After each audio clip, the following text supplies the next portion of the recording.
আজকে আমরা আসছি নবীগঞ্জ ঘাটে। আমার ফারিন সোনা ঘুমিয়ে গিয়েছে তার পাপার কোলে।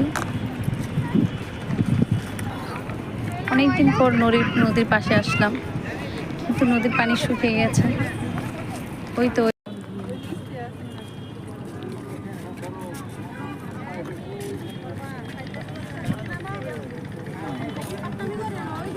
দুটি নারকেল গাছের মাঝখানে সূর্যটা ডুবছে, খুব সুন্দর লাগছে।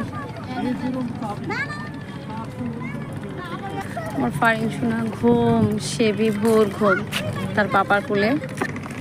আমি কখনো এই পাশে আসিনি, আজকে ফার্স্ট আসলাম নবীগঞ্জের ঘাটের এই পাশে। হাঁটার লেক করেছে, খুব সুন্দর লাগছে, ভাল লাগছে।